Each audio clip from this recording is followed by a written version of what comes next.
आज आपके सामने हम एक नए तरीके की भोजन की बात करने आए हैं। एक नई रेसिपी पर चर्चा करेंगे और ये रेसिपी जैसे जैसे चुनाव नजदीक आता है इसकी वैल्यू बढ़ती चली जाती है, इसमें टेस्ट बढ़ता चला जाता है। मैंने कोई शेफ का कोर्स नहीं ज्वाइन किया है और ना ही मैं कोई शेफ हो गया हूं, लेकिन हम उस सियासत की बात कर रहे हैं जिस सियासत में आज एक नया पकवान पकाया जा रहा है। जी हां, बिहार में राजनीति के चूल्हे पर जाति को पकाया जा रहा है और कमोबेश इस पकवान को खाने के लिए जितनी पॉलिटिकल पार्टियां हैं वो सभी तैयार हैं। और हद तो ये देखिए जनाब कि बिहार के इस पकवान को खाने के लिए अब राष्ट्रीय स्तर पर तैयारी हो रही है और राष्ट्रीय पार्टियां भी इसको खाने के लिए जुटने जा रही हैं। नमस्कार, लेट्स डिस्कस में आपका स्वागत है। मैं हूं आपके साथ धीरेन्द्र। हम अपनी बात शुरू करें उसके पहले दो रिक्वेस्ट आपसे। पहला, चैनल को लाइक और सब्सक्राइब जरूर करें और दूसरा, जब लाइक और सब्सक्राइब कर दें तो बेल आइकन जरूर दबाएं ताकि मैं जब भी नया वीडियो अपलोड करूं आपको जानकारी मिल जाए। अब बात मुद्दे की। यह आप तमाम लोगों को पता होगा कि बिहार में इस समय राजनीतिक तौर पर जातीय उन्माद फैलाने की कोशिश हो रही है। पिछले 4-5 दिनों से हर पॉलिटिशियन और एक पॉलिटिकल पार्टी खास करके इसके लिए कभी फ्रंट से कभी बैक से लेकिन खेल रही है, लगातार खेल जारी है। लेकिन यह आज एक दिन का डेवलपमेंट है नहीं, इसकी नींव बहुत पहले पड़ गई थी। इसकी नींव तब पड़ी थी जब नीतीश कुमार बीजेपी के साथ हुआ करते थे। 2020 का विधानसभा चुनाव समाप्त हुआ और लालू यादव की पार्टी राष्ट्रीय जनता दल ने कास्ट सेंसस का बिगुल फूंक दिया। वजह साफ था, राजद को इस बात का अनुमान हो चला था कि जिस तरीके से नीतीश कुमार और नरेंद्र मोदी की जोड़ी लोकसभा चुनाव और विधानसभा चुनाव में भी लाख रोड़े अटकाने के बावजूद विधानसभा चुनाव में भी सफलता का परचम लहराते जा रही है, अब जातिगत प्रयोगशाला में प्रयोग करने के सिवाय उनके लिए कोई दूसरी जमीन बची नहीं जहां से वो अपनी राजनीति की दीवार को खड़ा कर सके। कास्ट सेंसस की मांग उठी। शुरू में नीतीश कुमार इसमें थोड़ा सा झिझक रहे थे जब वो बीजेपी के साथ थे, लेकिन जैसे ही नीतीश कुमार बीजेपी से अलग हुए और लालू यादव के साथ हुए, कास्ट सेंसस की बात मुखरता से करने लगे। इस बीच कुछ और भी प्रयोग किया गया। रामचरितमानस के जरिए सनातन पर हमला किया गया। यह एक तरीके का टेस्ट था। ये टेस्ट आरजेडी के द्वारा किया गया है। आरजेडी के एक लीडर हैं चंद्रशेखर, बिहार में शिक्षा मंत्री हैं। ये रामचरितमानस पर हमलावर हुए। ये एक तरीके का टेस्ट इस मामले में था कि ये देखा जा रहा था कि अगर रामचरितमानस के जरिए हम हिंदू पर हमला करते हैं, सनातन पर हमला करते हैं, तो पिछड़ा और अति पिछड़ा का क्या रिस्पॉन्स होता है। दुर्भाग्य उनका कि रामचरितमानस पर जब वो हमला किए तो ना अगड़ा विरोध किया ना पिछड़ा विरोध किया।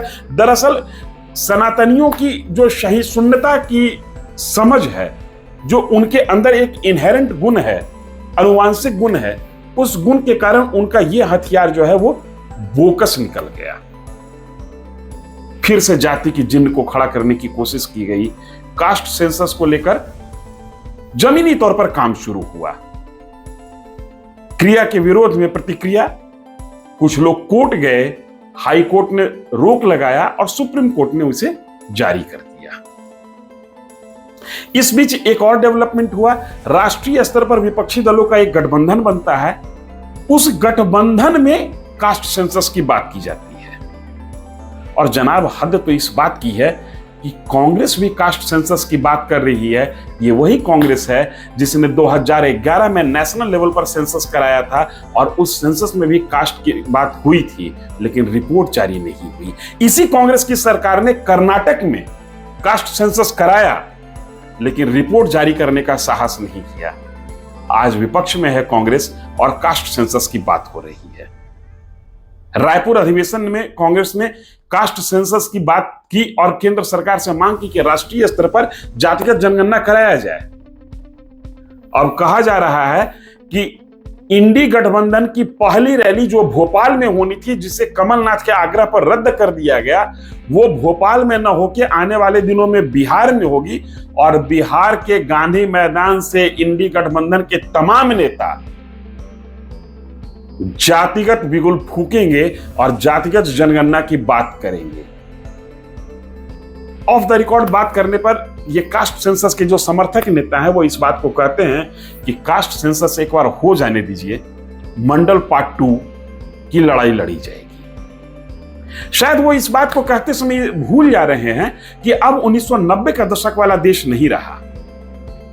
पिछड़ी जातियों में जितनी भी जाति हैं उनको पता है कि मंडल कमीशन का लाभ किसको मिला।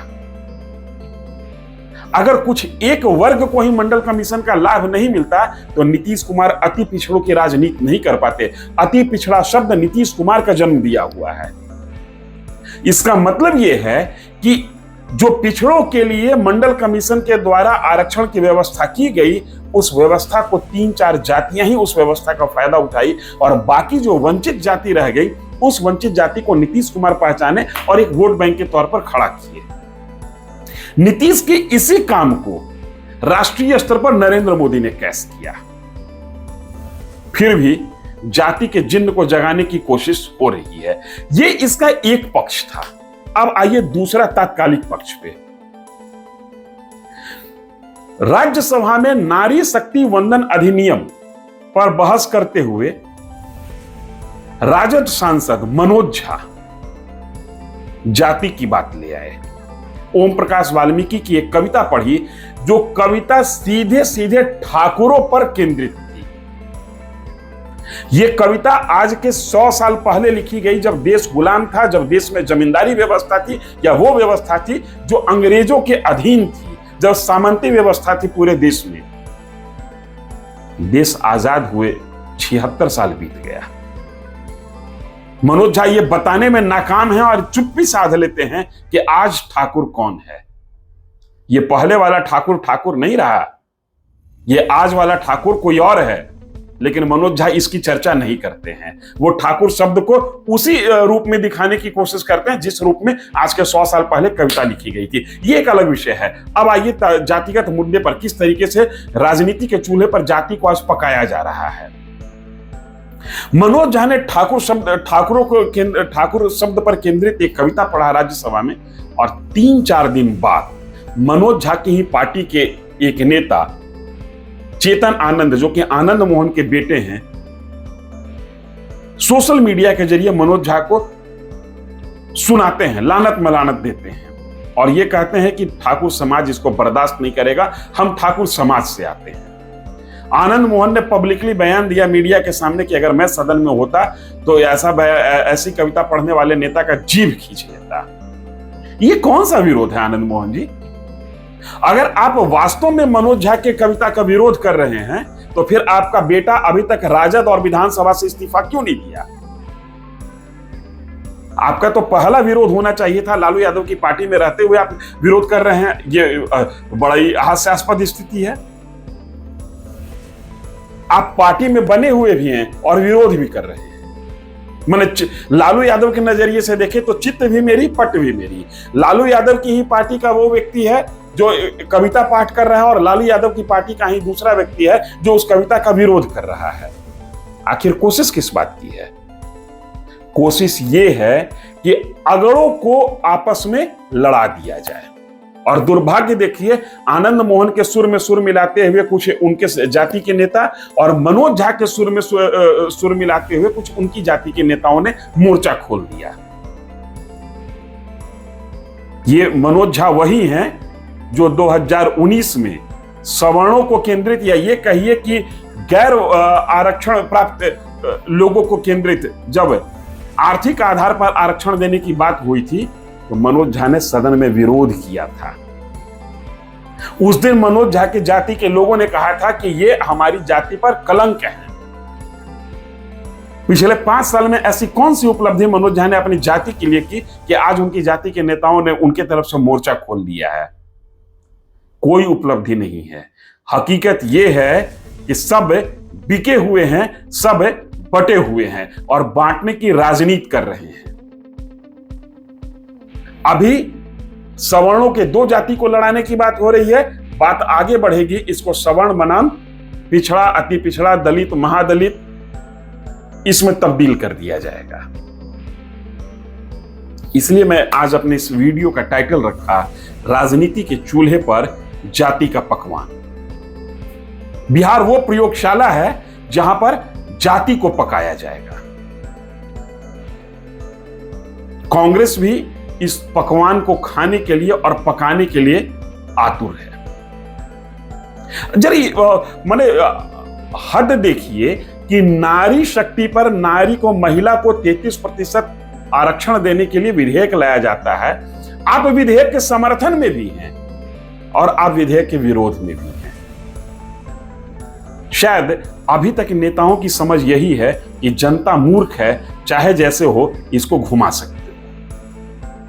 लेकिन मैं फिर इस बात को दोहरा रहा हूं कि अब 90 का दशक वाला न देश है न बिहार है। लोग इस बात को समझ रहे हैं कि कौन किसके लिए कहां खेती कर रहा है और इसकी फसल को कौन काटेगा। फिर भी मेरा रिक्वेस्ट है आम लोगों से, अपने दर्शकों से, कि इस उन्माद में मत फंसिए।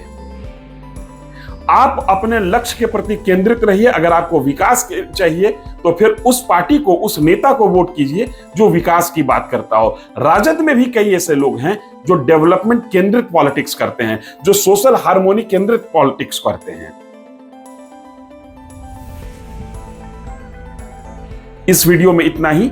आगे फिर हम राजनीति के किसी गुण विषय को समझते हुए, समझाते हुए आपके सामने हाजिर होंगे। अंतिम में फिर वो रिक्वेस्ट करते हैं कि चैनल को लाइक, सब्सक्राइब, कमेंट जरूर कीजिए और बेल आइकन दबाइए ताकि मेरा अगला वीडियो जब भी अपलोड हो आपको नोटिस मिल जाए। धन्यवाद।